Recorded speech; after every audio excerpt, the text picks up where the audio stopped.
हमारे पास अक्सर लोग आते हैं कि हम डिसअपॉइंटेड है और जब आप नाउम्मीद होते हैं तो उसकी वजह से आपके काम की जो सलाहियत है वो बहुत बुरी तरह मुतासर होती है।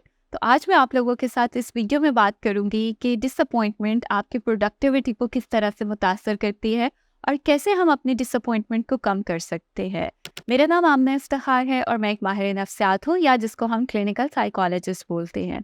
अब डिसअपॉइंटमेंट हमारी लाइफ में तकरीबन ये एक ऐसा इमोशन है जो हम सब एक्सपीरियंस कर चुके होते हैं लाइफ के किसी ना किसी स्टेज पर। अब डिसअपॉइंटमेंट जहाँ पर आती है तो उसके बहुत सारे कॉन्सिक्वेंसेस आते हैं, उसके बहुत सारे रेड फ्लैग्स होते हैं, जिसकी वजह से ज़रूरी है कि हमारे अंदर वो एबिलिटी ज़रूर हो कि हम अपनी डिसअपॉइंटमेंट को कम कर सके।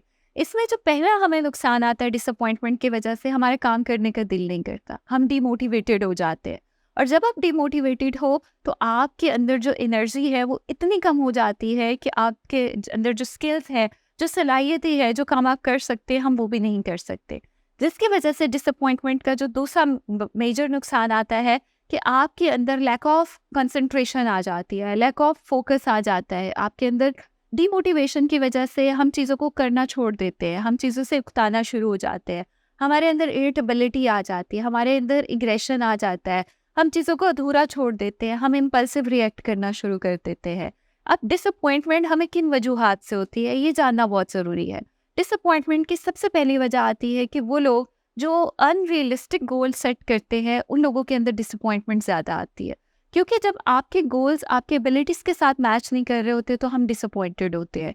दूसरी चीज़ इसमें डिसअपॉइंटमेंट की वजह आती है कि अगर आप मल्टीपल फेलियर्स से गुजर रहे हैं, अगर आप ज़िंदगी में किसी ऐसे मुश्किल दौर से गुजर रहे हैं जहाँ पे आप बहुत सारी नाकामियों को फेस कर रहे हैं, तो उसमें हमारे अंदर डिसअपॉइंटमेंट आ जाती है। उसकी वजह से हम नाउम्मीद होना शुरू हो जाते हैं। या तीसरी वजह आ जाती है कि कुछ लोग बहुत ओवरथिंकर होते हैं, कुछ लोग बहुत ज़्यादा हाइपर सेंसिटिव होते हैं। वो छोटी-छोटी चीज़ की भी बहुत ज़्यादा जो है वो उसके ऊपर फ़ोकस करके उसको एक प्रॉब्लम बना लेते हैं। तो इन लोगों के अंदर भी जो डिसअपॉइंटमेंट है वो बहुत ज़्यादा पाई जाती है।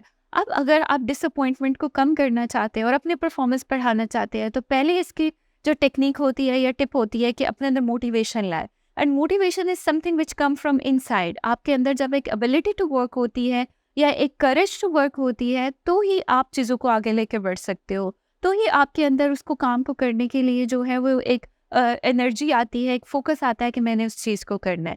सेकेंडली, अगर आप डिसअपॉइंटमेंट को ख़त्म करना चाहते हो तो अपने आप को रिवॉर्ड करना शुरू करें, अपने आप को इंसेंटिव्स देना शुरू करें। हम एक जो बहुत गलत काम करते हैं, हम हमेशा आउटकम्स पे फोकस करते हैं, अचीवमेंट्स पे फोकस करते हैं, बट रिवॉर्ड सिस्टम नहीं होता। तो अपने आप को रिवॉर्ड करना शुरू करें। अगर आप अपने आप को रिवॉर्ड करते हैं तो इससे आपका पॉजिटिव सेल्फ इमेज डेवलप होता है और आपका कॉन्फिडेंस बिल्ड होता है, जिससे आप लाइफ को एक अच्छी तरह से जो है वो गुजार सकते हैं। और डिसअपॉइंटमेंट जब कम होती है, आपकी मोटिवेशन बढ़ती है, और motivation is a key for success. तो if you want to be successful in your life, तो अपने अंदर से डिसअपॉइंटमेंट को ख़त्म करें और मोटिवेशन को बढ़ाएं। Thank you so much for watching this video.